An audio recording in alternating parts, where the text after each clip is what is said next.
کہ جب تمہارے ماں باپ ضعیف ہو جائیں، بوڑھے ہو جائیں، دونوں یا دونوں میں سے ایک، ان دونوں کا ادب کرنا، احترام کرنا، وَلَا تَقُلْ لَهُمَا اُفٍّ وَلَا تَنْهَرْهُمَا، دیکھو ان کے سامنے اف تک نہ کہنا۔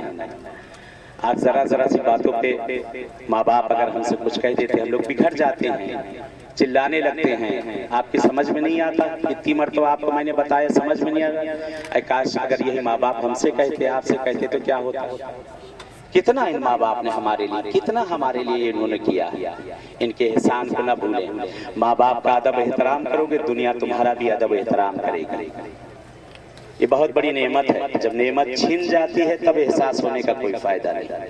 ماں باپ کے مرنے کے بعد اگر مرغ و مسلم کی دکانیں بھی آپ کھلوا دیں، ان کے لیے ریشم اور ریشم کے کپڑے بھی بٹوا دیں، کوئی فائدہ نہیں۔ زندگی میں بیچارہ بوڑھا باپ ایک کرتے کے لیے ترستا رہا، بوڑھی ماں ایک چادر کے لیے ترستی رہی، پیمن لگا کر چادر پہن، تیرے بیٹا ڈاکٹر تھا، انجینئر تھا، نہیں معلوم کیا کیا تھا، لیکن ماں باپ کی طرف مڑ کے نہیں دیکھتا۔ آج تو فیشن ہو گیا ہے کہ ماں باپ بوڑھے ہو جائیں آشرم میں ڈلوا دو، بوال چھوٹ جائے۔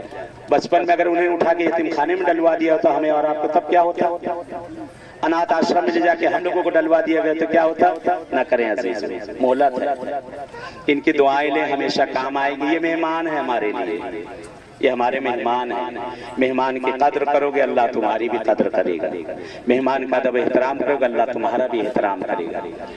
خدا سے دعا ہے معبود جن کے ماں باپ زندہ ہیں انہیں طول حیات عنایت کر دے، جن کے والدین میں سے کوئی دنیا سے چلا گیا اسے کروٹ کروٹ چین دے دے۔ ان لوگ کو ہمیشہ یاد کیا کریں، پیغمبر کی حدیث ہے کہ ماں باپ کی قبروں پر زیارت کے لیے جایا کرو، ان کی قبروں پہ جایا کرو، وہ خوشحال ہوتے ہیں۔ ان کی قبروں پر بیٹھ کے کچھ دیر ان سے باتیں کیا کرو، تم ان کی آواز کو نہ سنو گے لیکن وہ تمہاری آواز کو سن رہے ہیں۔ پیغمبر فرماتے ایک جوان آتا ہے، یا رسول خدا رزق کی بڑی مشکل آ گئی ہے، یا رسول خدا زندگی کا سارا چین اور خیر برکت چھن گئی ہے، کیا کروں؟ پیغمبر فرماتے ہیں اپنے ماں باپ کی قبر پر جاؤ، ان کے پیتانے بیٹھنا۔ حدیث کا جملہ ہے، سرانے نہیں کہا۔ آج اولادے باپ کھڑا ہوتا ہے، بیٹا کرسی پر بیٹھا ہوتا ہے۔ نبوت چھن گئی تھی، جناب یوسف کی نبوت چھن گئی تھی، ذرا سی احترامی اترنے میں نبوت چھن گئی۔ آج اولادے کہتے ہیں ہم سے ہماری نوکریاں چھن گئی، ہم سے ہمارا رزق چھن گیا، زندگی سکون چھن گیا۔ اس سے بڑھ کر چھن جائے گا اگر ماں باپ کا احترام نہ کرو گے۔ اگر ان کا احترام نہ کرو گے مصیبت میں ہمیشہ ان کی دعائیں لو، ان کی دعائیں لو۔ ماں کی بھی دعا لو، باپ کی بھی دعا لو۔ باپ کی ہائے کبھی نہ لینا، باپ کی ہائے کبھی نہ لینا، ماں کی بد دعا کبھی نہ لینا۔ دیکھیں ماں کبھی بد دعا جو ہے دل سے نہیں کرتی، اگر ماں بد دعا کرے سارے لولے لنگڑے اندھے ہو جائیں گے۔ دن بھر ماں چلائے کرتے ہاتھ پھوٹ جائے تیرا، سر پھوٹ جائے تیرا، پیر پھوٹ جائے تیرا، محبت میں دے کہتے ہیں۔ لیکن کبھی ماں کا دل دکھا کر بد دعا نہ لینا، ماں کا دل دکھا کر بد دعا نہ لینا۔ ساتھ میں آسمان پر پہنچتی اس کی آواز، اور کہتے ہیں اس سے بھی تیز اگر کسی کے خدا کے پاس آواز پہنچتی وہ باپ کی آواز ہے۔ ماں کو اگر جنت کہا گیا ہے، اس کے قدموں میں جنت ہے، تو باپ جنت کا دروازہ ہے۔ دروازے میں نہ جاؤ گے تو کیسے جنت میں پہنچو گے؟ دونوں کا ادب احترام واجب ہے۔ بس ختم کی میں نے اپنی گفتگو کو۔ یہاں سے انشاءاللہ بھی نکلنے کے بعد ہم لوگ رائٹ کی طرف دو زیارتیں ہیں، مقام امام زمانہ ہے اور مقام امام جعفر صادق علیہ السلام ہے۔ وہاں پہ ایک کنواں ہے، انشاءاللہ وہاں چلنے کے بعد وہاں پہ انشاءاللہ بیان کیا جائے۔ وہاں چل کے بہرحال وہاں کے مقامات کو جگہ پہ انشاءاللہ بیان کیا جائے گا۔ اور یہاں ابھی کام چل رہا ہے، نہیں تو آپ کو لے کر چلتے جناب ہود اور جناب صالح کی قبر پہ، وہاں کام چل رہا ہے، نہیں تو وہاں لے کے چلتے۔ بہرحال ایک رسم اور رہ گئی، اس کو بھی واضح کر دوں۔ دیکھیں میں نے پڑھا نہیں کہیں، سنا ہے وہ بتا رہا ہوں، جو پڑھا ہوگا وہ بتاؤں گا۔ وادی السلام کا ایک رسم چلی آ رہی ہے کہ یہاں قبروں کے نشان لوگ بناتے ہیں۔ بہرحال اس کے لیے کوئی روایت معتبرہ نہیں ہے، لیکن ایک مشہور ہے، کام چیز چلی آ رہی ہے۔ کہا یہ جاتا ہے کہ اگر وادی السلام میں کوئی وہاں قبروں کا نشان بنائے تو بہرحال زندگی میں اپنی وہ ضرور وہاں آتا ہے، اور اگر مر گیا تو جو نقالہ فرشتے ہیں اس کے بہرحال جنازے کو یہاں منتقل کر دیا کرتے ہیں۔ سنا ہے، مشہور ہے، پڑھا نہیں ہے میں نے۔ تو بہرحال اگر کوئی نشان بنانا چاہتا ہے تو کوئی قباحت بھی نہیں ہے. اگر کوئی بنانا چاہتا ہے، کوئی اپنے بھائی بہن کسی عزیز و قارب کا اگر نشان بنانا چاہے کسی بھی جگہ 40 کلومیٹر میں چاہے جہاں بنا دیجئے گا. یہ جو راستے چل رہے ہیں نا، یہ سب پوری قبریں ہیں. جو گاڑیاں چل رہی ہیں جہاں پہ ہم لوگ ابھی سوار ہیں، سب قبرستان ہیں. کہیں بھی بہرحال اگر کوئی بنانا چاہے تو بہرحال کسی اپنے عزیز کا بنانا چاہے تو اس کا دل کر رہا ہے شاید نہیں پہنچ سکا، یہ پہنچ گیا ہے تو اس کا. لیکن میں نے تو واقعی آزمایا ہے. میں نے جتنی مرتبہ بنایا ہے اتنی مرتبہ پہنچا. جن کا بنایا ہے سب پہنچ گئے قبرستان. زندہ پہنچے، مر کے نہیں، زندہ پہنچے. ایک لیڈیز آئی تھی بہرحال پچھلے قافلے میں، اس میں عرفہ میں، کہنے مولانا بڑا غضب ہو گیا، میں نے جس کی قبر بنائی وہ مر گیا. کہنے میں نے جس کی بنائی وہ مر گیا. تو ہم نے کہا آپ کی کس کی بنانے کے ارادہ؟ کہنے نہیں، آپ کی نہیں بتاؤں گی، آپ کی نہیں بتاؤں کس قبر بنانے کے ارادہ. بہرحال بنا سکتے ہیں قبریں ان سب جگہوں پہ. آگا یہ ہے کتاب ہدایت. تو بہرحال بنانا چاہیں تو آپ لوگ بنا سکتے ہیں قبریں. تو ان جگہوں پہ جس کو آدمی جس کو جتنا چاہتا ہے بہرحال اس کو اس جگہوں پہ یاد کرنا چاہیے. قبرستان میں آدمی کس کو یاد کرے گا؟ بہرحال میں بھی کسی جگہ پر اکثر آتا ہوں، قبر بنایا کرتا ہوں تو لوگ کہتے ہیں مولانا میرے بازو میں بنا لیں. کہنے میں نے کہا سونے نہیں دوں گا، یا اللہ مجتبیٰ کرتا رہوں گا. وہاں بھی چلاتا رہوں گا یا اللہ مجتبیٰ، یا اللہ مجتبیٰ. تو بہرحال ایک جگہ پہ کھڑا ہوا میں قبر کا نشان بنا رہا تھا تو کچھ دوستوں نے کہا مولانا بڑی دل سے بنا رہے ہیں، یہاں قبر کس کی قبر بنا رہے ہیں؟ ارے میں نے کہا قبرستان میں کس کو یاد کیا جائے گا؟ یعنی کس کو؟ میں نے کہا جس کو سب سے زیادہ چاہتا ہوگا انسان اسی کو یاد کرے گا. تو کہنے گا آپ کس کو زیادہ چاہتے ہیں؟ ارے میں نے کہا میں اپنی بیوی کی قبر بنا رہا ہوں. کھڑی ہوئی بعد میں سننا پڑے گا لیکن کوئی بات نہیں. تو بہرحال ان سب جگہوں پہ اگر نشانات بنائے جائیں تو انشاءاللہ امید ہے کہ زندگی میں بھی آئیں اور مرنے کے بعد بھی انشاءاللہ ان جگہوں پہ آئیں. یہاں وادی السلام کی زیارت ہے. پہلے وادی السلام کی زیارت ہے انشاءاللہ وہ یہاں پہ پڑھ لیتے ہیں اور اس کے بعد جناب ہود اور صالح کی انشاءاللہ زیارت پڑھ کے پھر یہاں سے آگے روانہ ہو جاتے ہیں.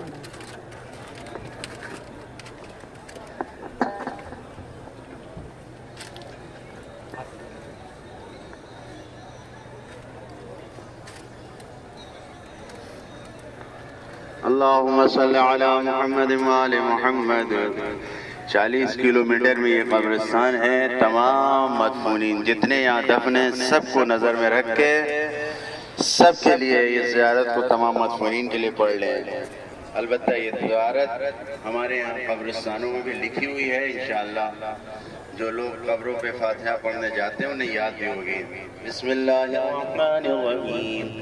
السلام علی اہل لا الہ الا اللہ من اہل لا الہ الا اللہ یا اہل لا الہ الا اللہ بحق لا. ان کی عقلوں کو کیا کہا جائے؟ جو ہے اللہ نے عقل دی ہے لیکن عقل کا استعمال نہیں کرتے لوگ، تو یہی ہوتا ہے. وہاں پہ وہ مولا سے منسوب ہے جگہ اور اس کے بغل میں بھی لوگ اندر جاتے ہیں، وہاں کچھ نہیں ہے. یہ جو دروازہ ہے جیسے انٹری کریں گے آپ، یہاں پر مقام ہے ایک امام زمانہ کا، تو اندر جا کر مقام امام جعفر صادق علیہ السلام ہے کہ ایسا ہے کہ مولا جس وقت آتے تھے نجف اشرف اپنے جد کی زیارت کے لیے تو مولا اس جگہ پر قیام فرماتے تھے، یہاں رہتے تھے. جملہ سنیے گا کہ مولا یہاں پر آتے کرتے تھے تو مولانا اسلام سے سوال کیا گیا آپ قبرستان میں کیوں رہتے ہیں؟ تو مولا نے فرمایا کہ مجھے آبادی میں رہنے کا شوق ہے. مولا کا جملہ ہے مجھے آبادی میں رہنے کا شوق ہے. کا مولا آبادی تو وہاں ہے، کا وہ ویرانہ ہے، یہ آبادی ہے، وہ ختم ہو جائے گا، یہ ہمیشہ باقی رہے گا. تو یہاں پہ مولا نے آپ آداب زیارت بتائے ہیں جو کتابوں میں موجود ہے کہ مولا نے اس جگہ سے آداب زیارت کو بتایا کس طرح سے زیارت کی جائے. ایک واقعہ یہاں کا جو سب سے مشہور واقعہ ہے، ایک بہت بڑے عالم ہم لوگ کے گزرے ہیں سید ابو الحسن اصفہانی، کہ جس وقت یہ مرجع تھے ان کے زمانے میں کسی نے بھی اپنی مرجعیت کا جو ہے اعلان نہیں کیا تھا. مرجعیت کا اعلان کسی نے نہیں کیا تھا. آپ کے بعد لوگوں نے اپنی مرجعیت کا اعلان کیا ہے. ایک شخص تھا جس کا نام تھا بحر العلوم. آیت اللہ بحر العلوم نہیں، وہ تو بہت بڑی شخصیت گزری ہے. ایک شخص تھا جس کا نام تھا بحر العلوم اور وہ یمن کا رہنے والا تھا. تقریباً 10,000 کے قبیلے کا وہ رئیس تھا، ہیڈ تھا ان کا. اور اکثر خط و کتابت ہوا کرتی تھی آیت اللہ ابو الحسن اصفہانی سے، اور وہ کہا کرتا تھا میں آپ کے امام کو نہیں مانتا، آپ کے امام زمانہ کو نہیں مانتا۔ تو آپ نے کہا ایسا ہے کہ خط و کتابت میں ساری باتیں نہیں ہو سکتی، تم یہاں آ جاؤ، اگر تمہاری سمجھ میں آئے تو ماننا، نہ سمجھ میں آئے تو نہ ماننا، میں کتنی بھی دلیل دوں گا لیکن خطوں سے یہ ساری باتیں نہیں ہو سکتی، تم یہاں آ جاؤ۔ کہتے وہ اپنے قبیلے کے کچھ افراد کو لے کر بہرحال آپ نے دعوت دی، آتا ہے اور یہاں نجف میں آپ کے گھر پہ ملتا ہے کہ سید ابو الحسن اصفہانی آپ اس کو لے کر، شام کا ٹائم تھا، یہ نماز کے بعد کا کچھ وقت ہوا تھا، ساتھ میں لے کر اس قبرستان میں وارد ہوئے اور اسی مقام پر پہنچے ہیں، باہر اس کو وہاں پر روک دیا۔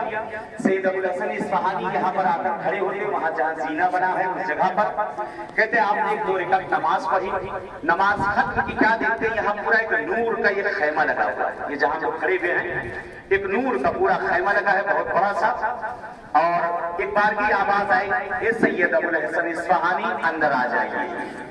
کہتے ہیں سید اندر وارد ہوئے، دیکھا کسی جگہ پہ ایک تخت لگا ہوا ہے اور تخت کے اوپر ایک جوان راہنہ اس پر تخت پہ بیٹھا ہوا، کنارے ایک گاؤں تکیا لگا ہوا ہے۔ کہتے ہیں سید ابو الحسن اصفہانی آپ کے پاس آئے، سلام و دعا ہوئی۔ وہ زمانے کے امام تھے جو اس جگہ پر موجود تھے، یہ بہرحال اکثر علماء کے لیے ملتا ہے، خود مقدس اردبیلی اور دیگر کے لیے اس جگہ کے واقعات موجود ہیں۔ تو کہتے ہیں آپ پہنچے اور پہنچنے کے بعد آپ نے کہا مولا ایسی بات ہے، تو کہا ایسا ہے کہ بحر العلوم کو اس سے بھی کہہ دو کہ اندر آ جائے۔ کہتے وہ اندر آدمی باہر ہوا ہے، کہتے نقل کیا جاتا ہے جو کہ کتابوں میں نقل ہے تاریخ میں، کہتے جیسے ہی اس نے وہاں سے قدم رکھا اس کی آنکھیں کھل گئی، سامنے جیسے ہی امام کے چہرے پر اس کی نگاہ پڑی، کہتے ایک مرتبہ چیخ مار کر کہتا ہے آپ نے سچ کہا، سچ کہا، سچ کہا کہ آپ کے زمانے کا امام موجود ہے۔ اور اس نے وعدہ کیا تھا سید ابو الحسن اصفہانی سے کہ اگر آپ نے ثابت کر دیا تو میں اپنے پورے قبیلے کو اہل بیت کا دوست بنا دوں گا۔ تو بہرحال یمن کے 10,000 لوگوں کو اس نے شیعہ کیا کہ آج بھی الحمدللہ وہاں پر وہ شیعہ موجود ہیں۔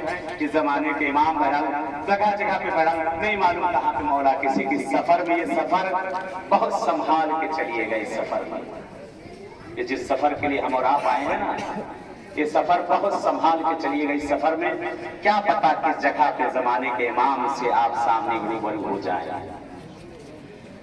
ختم کی منی گفتگی گفتگو کو شام کا وقت ہو چکا ہے، مغرب نزدیک ہے۔ یہ جب وقت آتا ہے تو ایک یاد فقط آتی ہے، ایک جملہ آتا۔ جب یہ عصر کا وقت ڈھل جاتا ہے اور شام آنے لگتی ہے تو زندان شام کی یاد آنے لگتی ہے۔ زندان میں وہ سکینہ کی یاد آنا شروع ہو جاتی ہے کہ یہی وقت ہوا کرتا تھا سکینہ پھوپھی کی گود میں بیٹھی ہوئی، آسمان کی طرف دیکھتی تھی، اے پھوپھی اماں یہ پرندے کہاں جا رہے ہیں؟ زینب تڑپ کے کہتی تھی بیٹا یہ اپنے اپنے آشیانوں کی طرف، یہ اپنے اپنے گھروں کی طرف۔ سکینہ تڑپ کے کہتی تھی پھوپھی اماں ہمیں کب گھر جانا نصیب ہوگا، اے پھوپھی ہمیں کب وطن جانا نصیب ہوگا۔ خدایا تجھے اس وقت پر واسطہ دیتے ہیں، دعا کا وقت ہے، استجابت دعا کا وقت ہے۔ خدایا تجھے مقام امام زمانہ کا، مقام امام صادق علیہ السلام کا واسطہ، پروردگارہ ہم سب کی ان زیارات کو قبول کر لے۔ خدا ان زیارات کو ہماری عمر کی آخری زیارت قرار مت دے، خدا ہم سب کو بار بار ان مقامات کے آنا نصیب کر دے۔ یہ خدایا ہمارے حق میں جو خیر ہے وہ عنایت کر دے، خدایا جو گودیاں ویران ہیں انہیں آباد کر دے، جنہیں اولاد انہیں نیک و صالح بنا دے۔ اے میرے معبود، اے میرے معبود، تجھے واسطہ دیتے ہیں تیرے اہل بیت کا، وہ ماں باپ جو اپنے اولاد کے رشتوں کے لیے پریشان ہونے برابر کے رشتے عنایت کر دے۔ پروردگار پالنے والے تجھے واسطہ دیتے ہیں اہل بیت اطہار کا، تجھے واسطہ دیتے ہیں 4 معصومین کا۔ اے میرے پالنے والے، اے میرے معبود، اے میرے معبود، بہت سے لوگوں نے التماس سے دعا کہا ہے، بہت سے لوگوں نے التماس سے دعا کہا ہے، مریض ہیں، بیمار ہیں، گھروں میں ہیں، ہاسپٹلوں میں ہیں، جگہ جگہ پہ۔ خدایا پروردگارہ تجھے واسطہ دیتے ہیں مقامات کے صدقے میں ان سب کو ہم سب کو جلد از جلد صحت عاجلہ عنایت کر دے. آمین. برابر ایک اعلان سن لیا, مولانا زیارت پڑھا دیتے ہیں, اس کے بعد جن کا وضو وغیرہ نہیں سامنے یہاں سے وضو کر لیں گے, نماز پڑھیں گے. اندر جگہ اچھا ٹھیک. لیڈیز کے لیے اندر جگہ ہے, لیڈیز وہاں پڑھ لیں گے, جینٹس باہر پڑھ لیں گے. کل صبح انشاءاللہ سویرے کتنے 4